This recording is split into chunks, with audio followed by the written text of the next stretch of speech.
Hello and welcome back to another Tyrant of the Dark Star prologue. I am Aubrey, your GM, and I will toss it over to Alyssa to tell you who they're playing. Hello, hello. I'm Alyssa, and I am playing Laeth Idrisi today.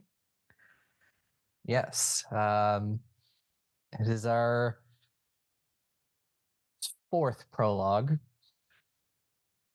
If you want to listen to the rest, they are in the feed and, kind of catch up on meeting everyone's characters. But getting into things, we see the same cell we have seen several times before as another person is brought bag over head and shoved in. Cell's getting a little crowded now, but it's fine. But we will jump back in time to the last day of the Harvest Festival. And this is the day where all of the harvest at this point has been brought in. People are selling in the markets and people have parties. People celebrate. This used to be one of those nights where it was the autumn equinox, um, would be a comparable event. People have parties, people have massive feasts, and just sort of toast to the end of the year starting to end. And you're headed to one of those parties in the in Silver Court. There is a massive mansion that belongs to Victoria and Nikolai Verta, who are the senators for the district. They are kind of up and coming, very powerful political people. They graduated from Ravenswood Academy a few years ago and have done just climbed their way up the ladder. And of course, anybody that is anybody is getting invited to this party. So question, and just a chance to describe a little bit about what Laeth looks like. Tell us a little bit about them and what they would be wearing to a party like this. Yeah, so Laeth is an Iveran, the new, mixed elf human. And she has sort of dark eyes, a wide aquiline nose, a strong jawline, warm bronze skin. I think that it is scattered with gold piercings, some of which are sort of more natural designs than she might normally wear, in deference for the Harvest Festival. And she has this long, thick white hair that is worn down for once, falling in sort of loose waves down to her hips. She is always sort of a picture of artful dishevelment. And, getting ready for this party is no different. I think she's wearing a sort of subtly embroidered white shirt that is carelessly pushed up to her forearms and unbuttoned almost to her waist, revealing sort of unmarred skin except for the edges of some well healed top surgery scars. Over that, she wears a vest that is sort of deep red brocade, again, the sort of harvest autumnal patterns that has been very carefully tailored to accommodate the open wear of her shirt. So there's no, excess fabric there. And then otherwise, just tight trousers, very tall brown leather boots up to her thighs. And I think that usually she has sort of very long, dark painted nails. But for once, all of her nails are cut short, and she wears a signet ring with her house crest on one finger and another sort of broader ring that is delicately made out of several pieces. It's basically a fancy fidget ring. But it looks nice. No one else needs to know that it's because she needs something to do with her hands. I won't say anything. And you are finishing getting ready at home. Uh, Question. Do you think that, well, your sister is still here, isn't she, right? I mean, I was hoping she was gone already, but she can still be here. I will say, like, you're really close to, getting everything settled, but, it hasn't happened yet. So as you are leaving and getting ready for this party, you see your sister Nadia. Um, she's hard at work in her books. Um, and she goes, um, I am. I was, I'm very surprised that mom isn't, her mother isn't making me go to this. She probably realizes that you're going to be doing more than enough socializing soon. There's no reason to force you to this one last party. And I think Laeth sort of dips down, kisses the top of her head, and says, I'm sure that I'll represent the family perfectly well without you. Sure, yeah. I'm not sure how much I believe you in that, but yeah. I'm sure it'll be fine. I mean, you can't do worse than our mother.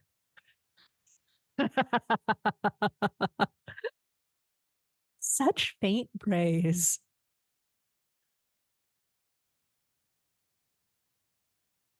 Who You have to be knows? nice. You have to be nice to me, Naughty. Otherwise, I'll be the one making you come. It's just like, oh yeah, you'll be great. You'll be fine. I'm sure you'll find someone lovely to spend your time with. Have fun with your books. Holds up the book that she's reading currently and says, "Yeah, I'll be here." And you know that your mother has already left for the party.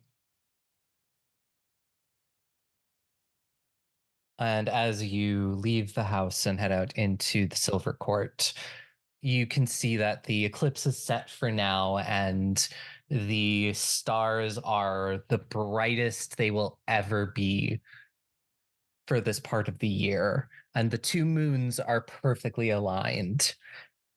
And people are standing out on balconies, just kind of enjoying the sight. Because it's times like this where people get to pretend like everything's fine, that, there isn't a giant eclipse in our sky and everything is going to be fine, and can just continue lying to themselves for a little bit longer.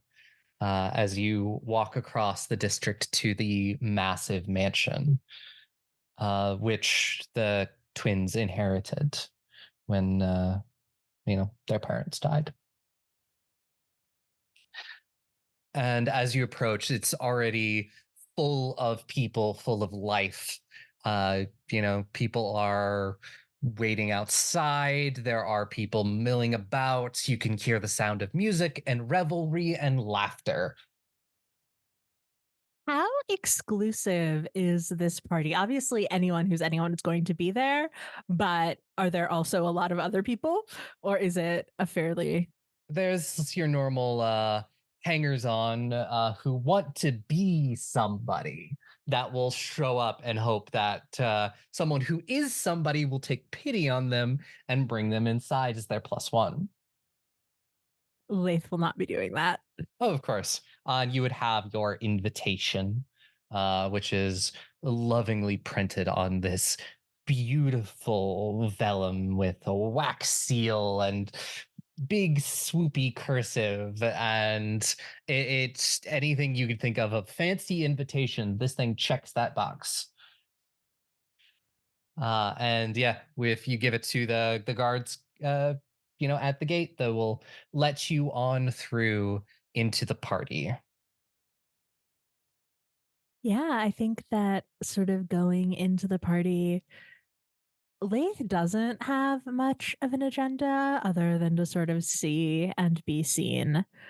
But I think that the sort of polite thing to do is say hello and thank the hosts. So she'll start off by sort of looking around for either of the twins.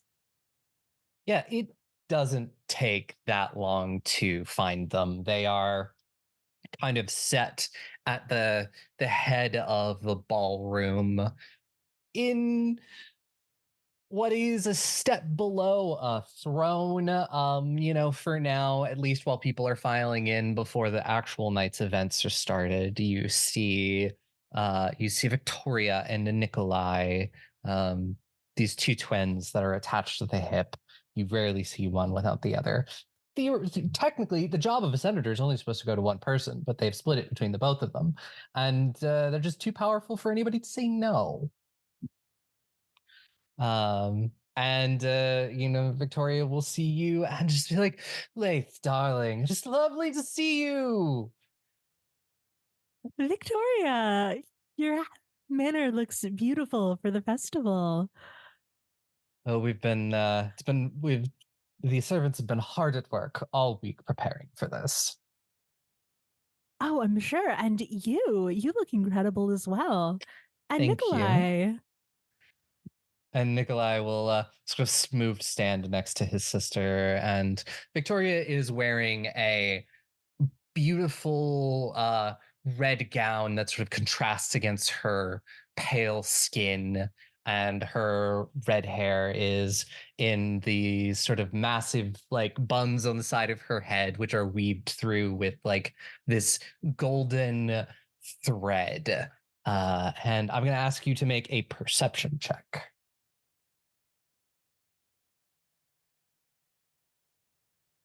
25. 25. And you notice among all of both of them, they are wearing a necklace that to most people wouldn't look like much. It is a golden chain with a golden loop. It's small, and most people would just think it's just a regular jewelry, but you've seen it before. It is the symbol of the unbroken. Uh, and I don't know if you were aware of it, but you're relatively sure that both of them are Domfir as well. They kind of have a lot of the same signs that you are used to seeing in the mirror.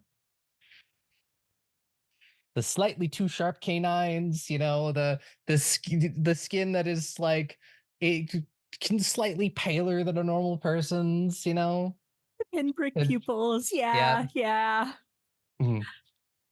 Yeah, I think that Laith carefully does not react to noticing the necklace and just sort of looks Victoria up and down again and says, "Oh, we are actually very well coordinated. I suppose that means we have to dance, at least at some point tonight."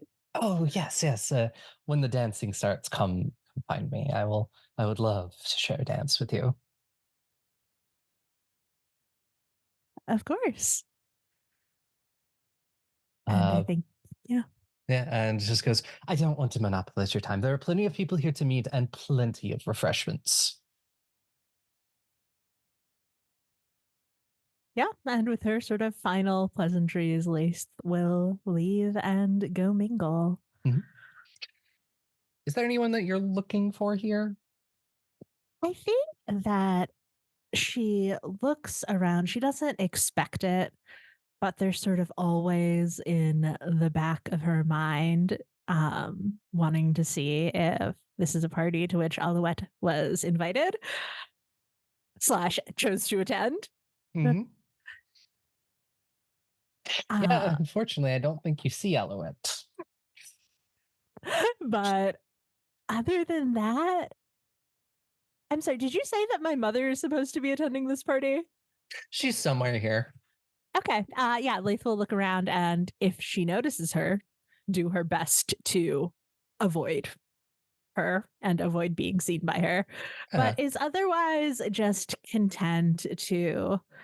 This is, I think, a rare occasion of like, no, I'm actually just attending this party. There's nothing like no rumors I'm trying to spread. There's nothing I'm trying to get out of it. It's just like genuinely Mm.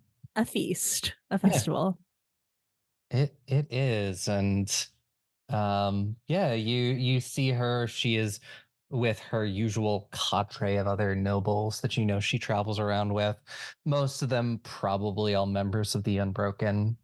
Um, I was going to ask, does my mother wear a necklace like that or is she not that gauche? she doesn't have a necklace like that, but she has other jewelry that sort of shows off her allegiances.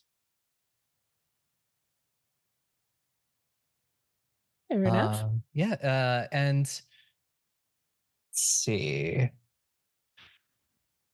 And give me one more perception check. Just sort of spot some stuff around the party.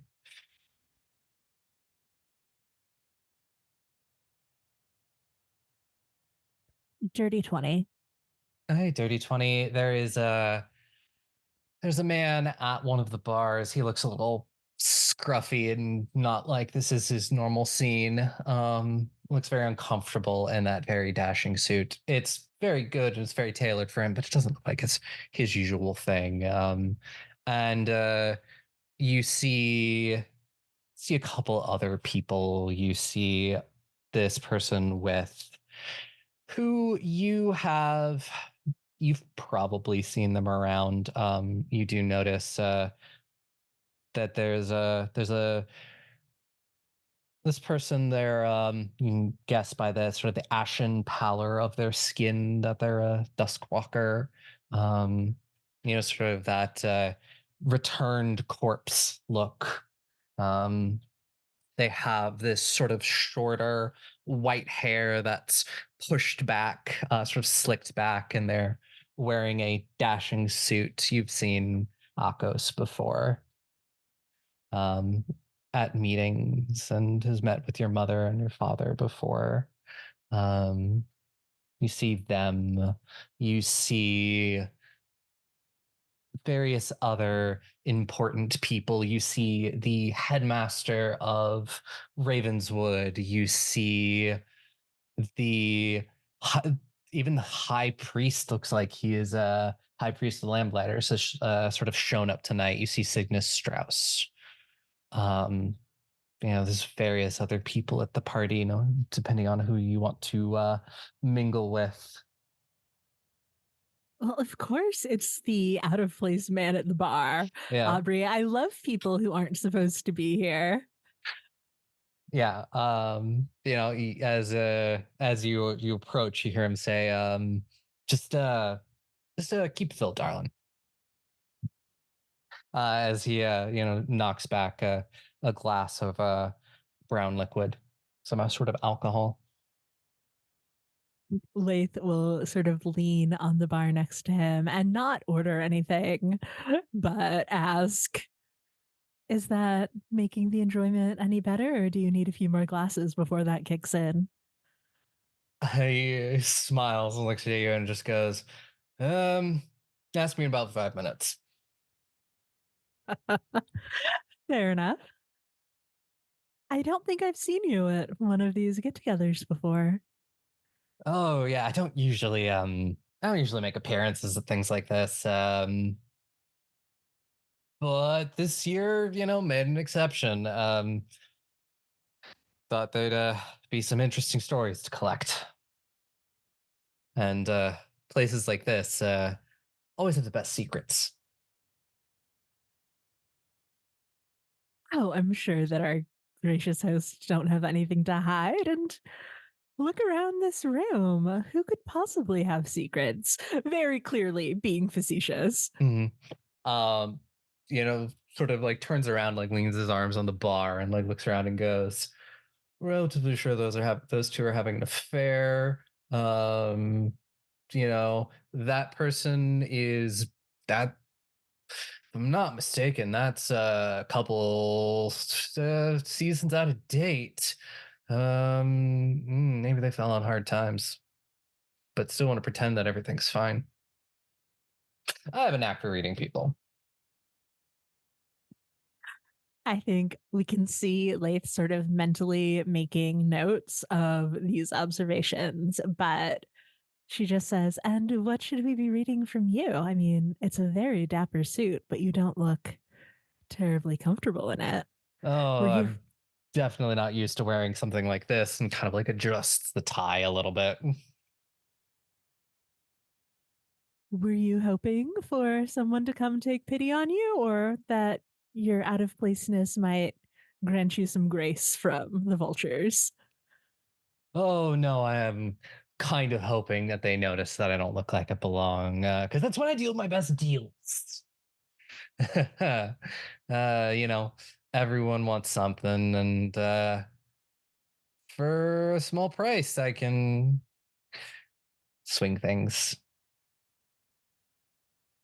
I think she sort of rests her chin on her palm, levered against the bar, and leans in a little bit. "And what is it that you can offer?" Well, I can. If you want something to, you want information, you need something to happen, you need something to turn out in your way. I've been known to help nudge things along. All it costs is a secret. Does whose secret matter much to you? No, not particularly. And the more important and juicy the secret is, the more I can nudge things. I think we see her thinking for a minute, sort of evaluating what to say. Um, but eventually, well, I'm sure I don't have any secrets, just like the rest of this lot, but Of I course. might come upon one or two in the future. Is there some way I could get a hold of you? I didn't get your name. I'm sorry. And she will offer the hand with the signet ring with her house crest on it and say, Lath. And will shake your hand. It's a nice, strong handshake, very calloused hand. This person clearly does a lot of work with their hands. And says, call me Whiskey or Jack or Whiskey Jack, whatever you want. Charmed. Is there a place that you usually inhabit since you're not around these parties very often? Oh, I usually wander a lot. Yeah, I travel around. I've seen most of the world over the course of my years. I've been hanging out here for a bit. The Watching Wood has been a bit temperamental these last few months, and it's been made it hard to travel through. And boats aren't coming in and out like they used to with your problem. And there is a very minute shift where, for a second, when he says that he wanders and has been, past the woods, traveling sort of the continent, I assume, there's a moment of like girlish curiosity and joy and wanting to ask about, his travels, not for secret reasons, just for pure curiosity, but it's reined in quickly. Um, and she just says, "Well, if I come upon any secrets, I will keep you in mind. I'll keep an eye out. Hopefully, well, I wouldn't hope for you to be stuck, of course, but you seem like a useful person to know." It's what all my friends say, he says as he knocks back the next glass of something. Well, if you do just change your mind, decide to make a deal, I'll be around. I'm sure that there are plenty of people that are looking for something tonight.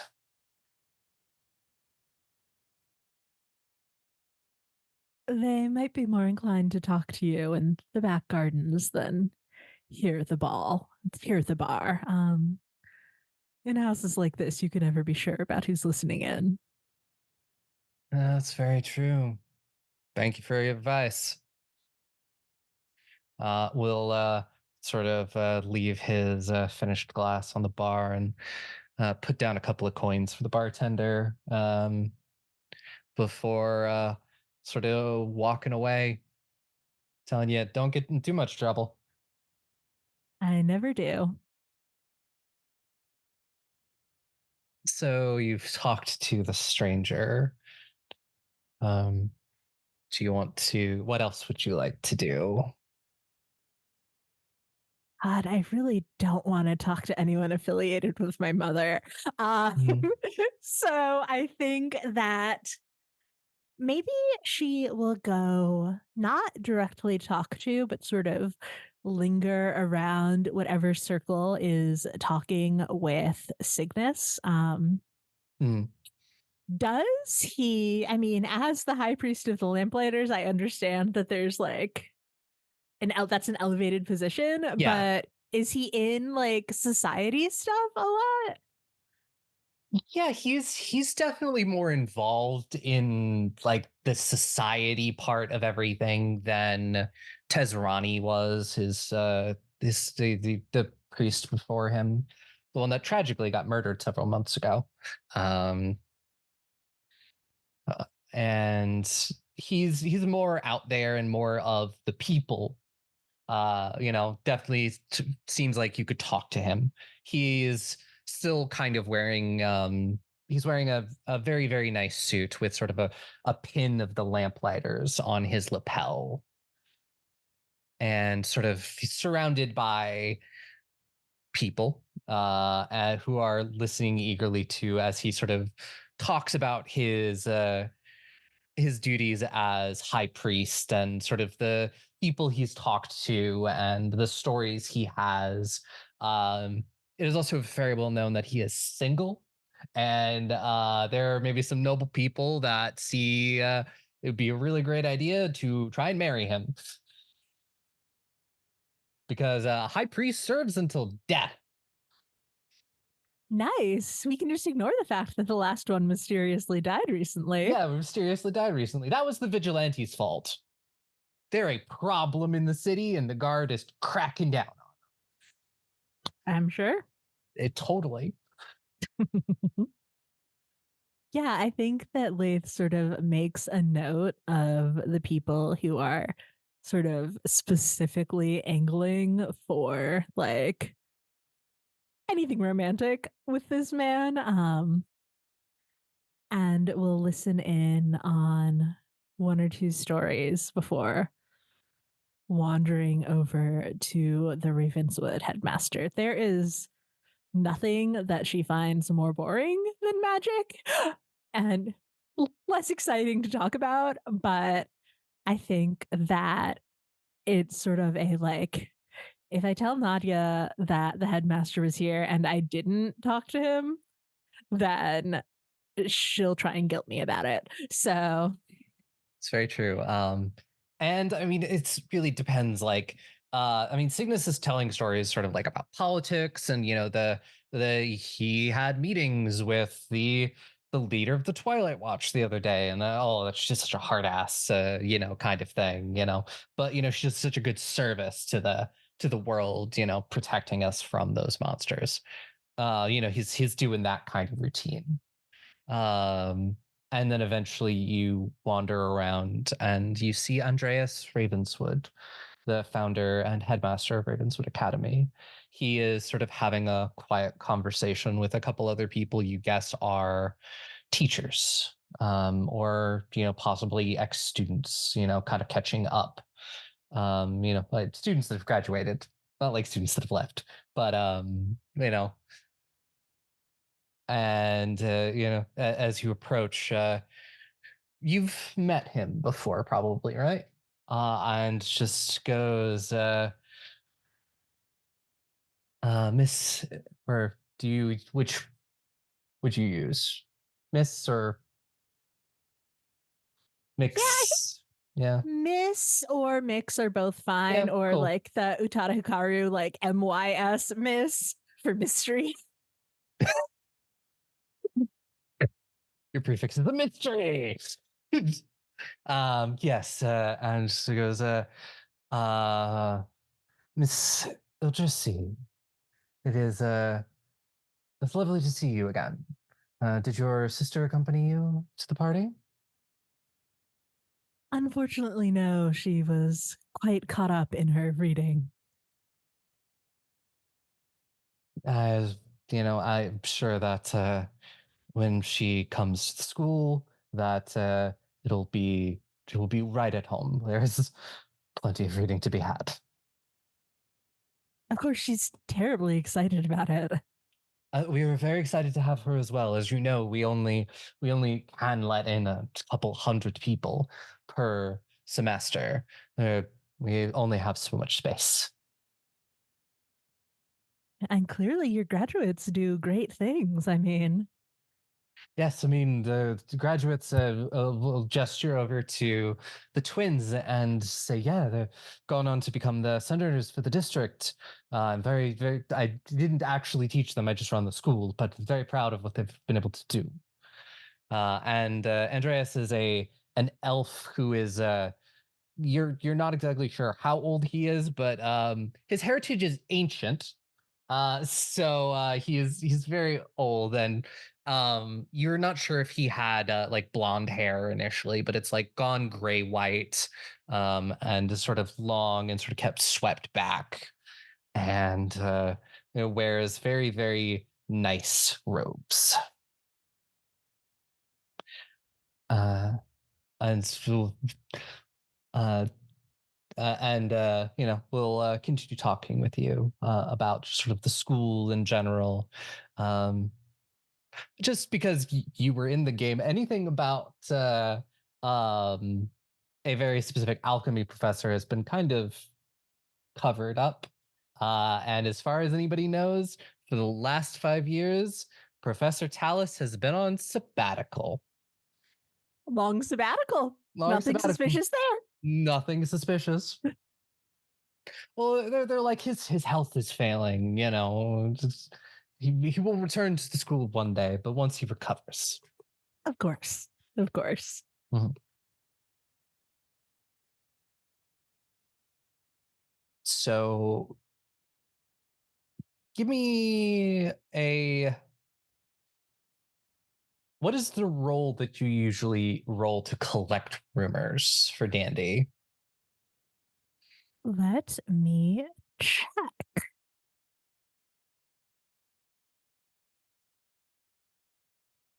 So hmm, for influencing rumors, it is diplomacy. It doesn't say specifically anything for collecting rumors, but I would assume either diplomacy or society.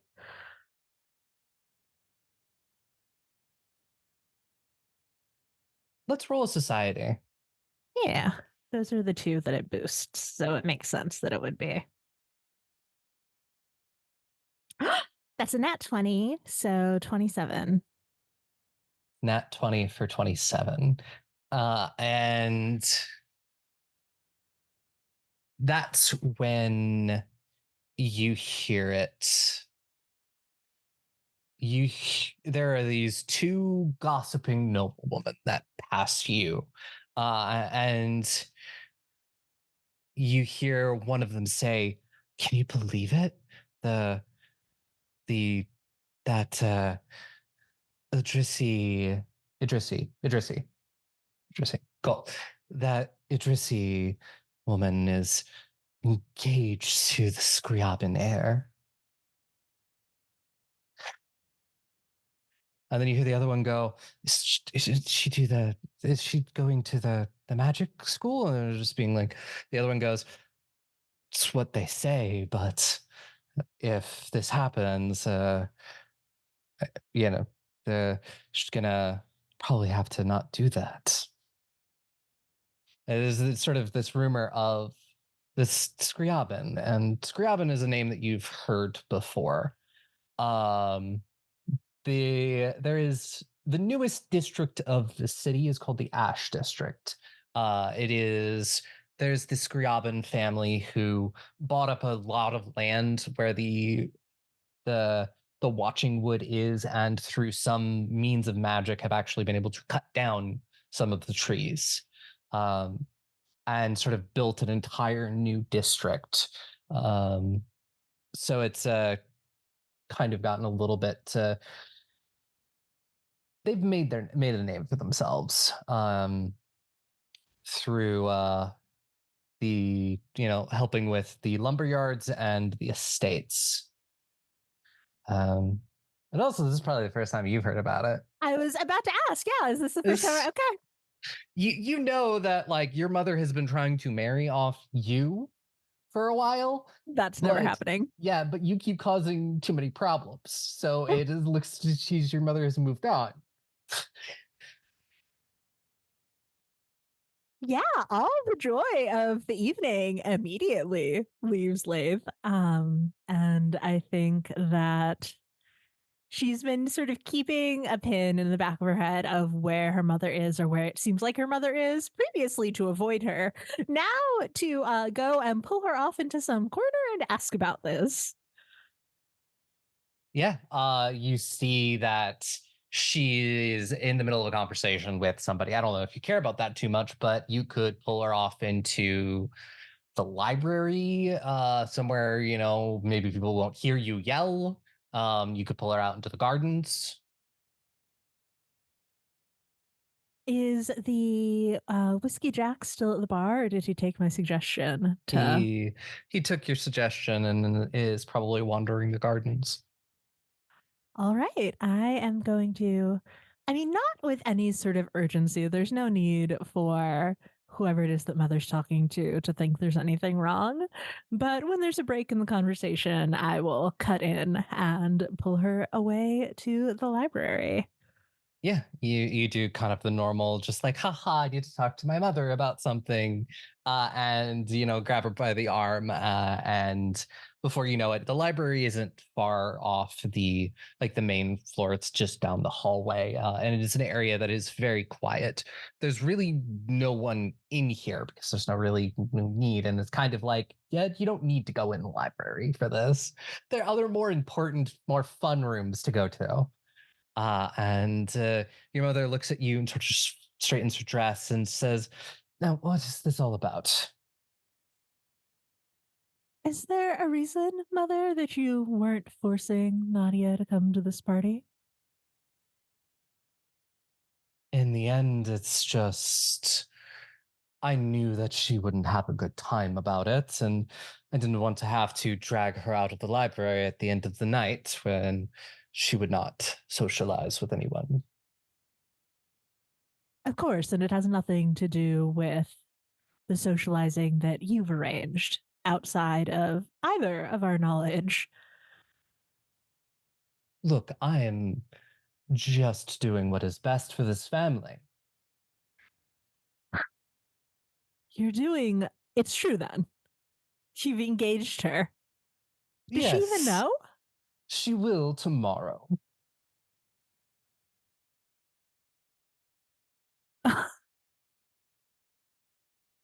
It was one thing when it was me. Well, yes, then you went and caused all of those problems, kept getting yourself in trouble, and now no one wants to marry you. You know that she'll do it. She'll go through with this for you. It's not for her or for our family. It is purely for you. Is what is it? This Scriabin heir? Are they part of your little circle? And I think she looks pointedly towards whatever unbroken Mm, jewelry. yes. Sebastian is just like his parents. Then why do you need a marriage if they're already a part of the fold? To consolidate our power. Your sister is a very gifted wizard. And something like that is looked upon very fondly. She'll be even more gifted after she's allowed to attend the academy. Mother. In the end, it's. In the end, she will do what she is told. Which is why you mustn't tell her to do this. She's your child. She's your youngest child. How could you ask this of her? Not even tell her not let them meet? Well, they can meet tomorrow, and we'll set it all up. It is how it is done. It is how I met your father, and that is how all of this is done. It is not for love, it is for power. Clearly not very effectively if you're continuing to have to marry us off of her power, your own entanglements didn't work out so well, did they? Or are you simply that incompetent with our family's legacy? Well, maybe I wouldn't be so incompetent if you hadn't fucked it up so many times. I think we see that Laeth's hands are clenched. And she is sort of very angrily spinning the ring on her thumb, which was a gift from Nadia. I won't let you do this. It's. I care. She's my sister. I'm not going to let you ruin her life. You can't stop me. And those are the fighting words that Laeth hears in her nightmares. And I think that her hair is down. There are sort of a set of golden pins. Um, one of which she is going to pull out and attempt to stab through her mother's neck. Hey, give me an attack roll. She is off guard. The Okay, last thing she expected. I was going to ask if I could like faint or something beforehand, but if she's already off guard, She is not expecting murder. yeah, that's fair. I'm gonna. Do we get hero points? Yes, you do. Okay, cool. I'm re-rolling that. Ooh, nice. Okay. These dice are extremely hard to read. 28 to hit. 28. That is a critical. Hell yeah. And you get your precision dice too. Yeah. I mean, I assume this is basically just a dagger, so it's not going to be big dammies, but.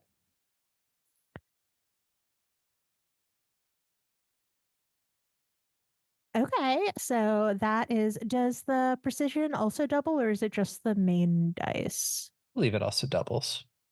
Okay, so that is 18. Yeah, no. Your mother counts as a -1 creature. Uh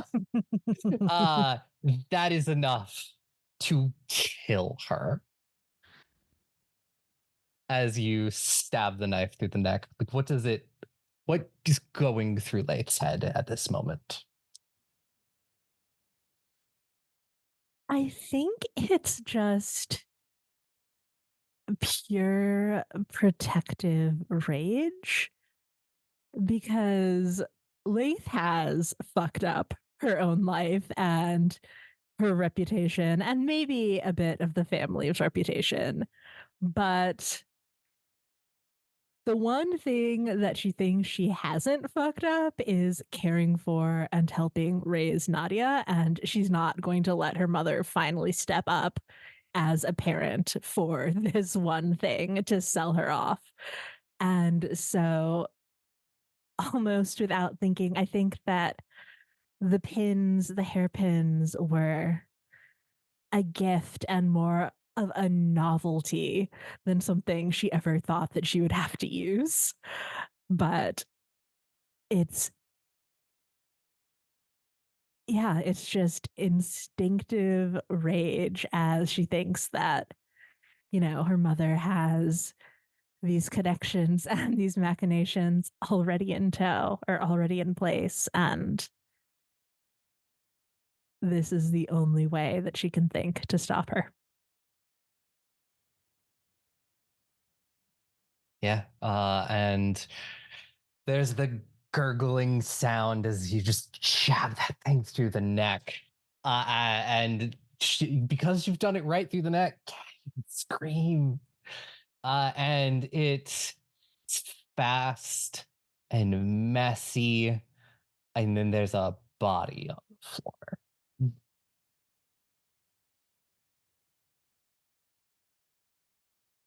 Yeah, I think we see Lath just covered in blood, hand shaking a little bit where she holds the pin, which I don't know, she quickly like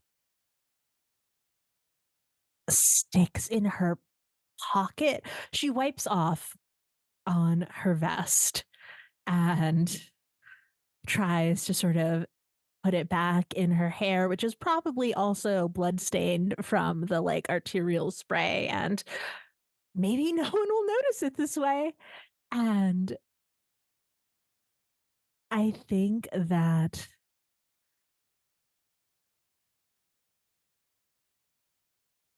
mm,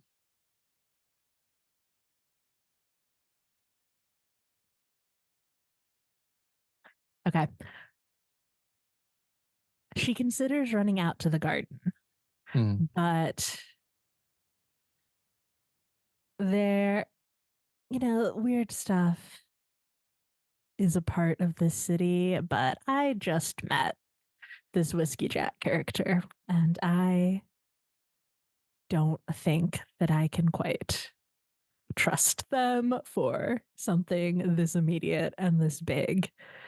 And so instead, she opens a window,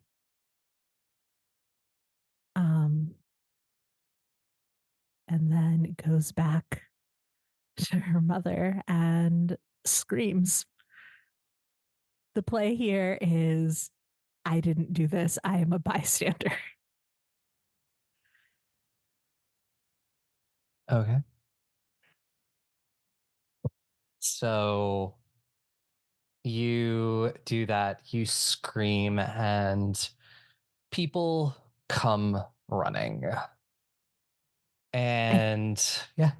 oh, they will find her like on her knees by her mother's body, sort of hand over her neck, trying to also explain away the blood all over her. Mm. Um, by like, I was trying to stop the spray, trying to stop what happened. I give me a deception check.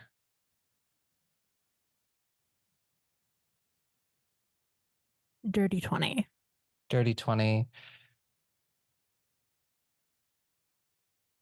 So I'm going to ask you a question. What is the flaw in her plan?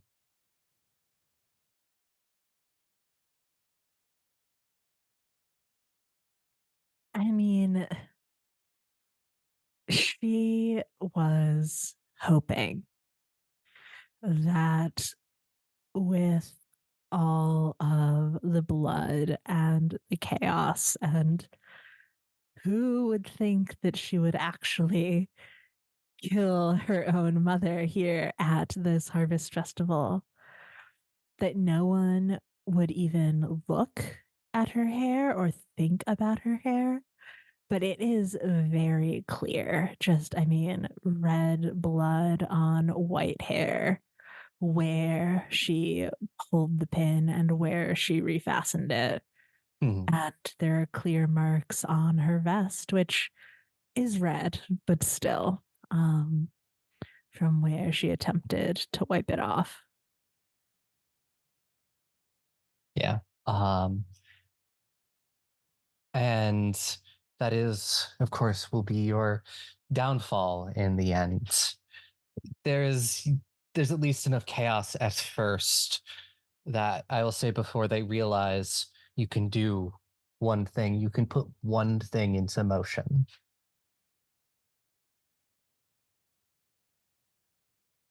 She gets Nadia out of Mm, town. yes, you're able to, through money, bribes, or something before they come to arrest you, you've put her on a Hesterhunder with this person you've paid to get her away, and she's gone. And it is time for you to face your fate.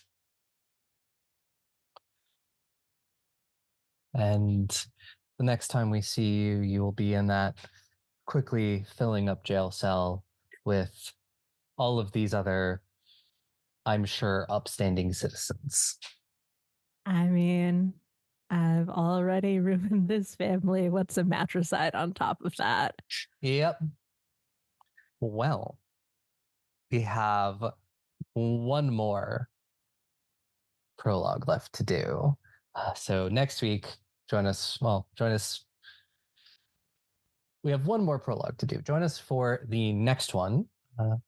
And I look forward to seeing what this last character does to end up in this situation. But if you enjoy what we do, please check us out everywhere on the internet at Goblins and Gays, other than Twitch, GNG streams, because Twitch won't let us have gay in the name.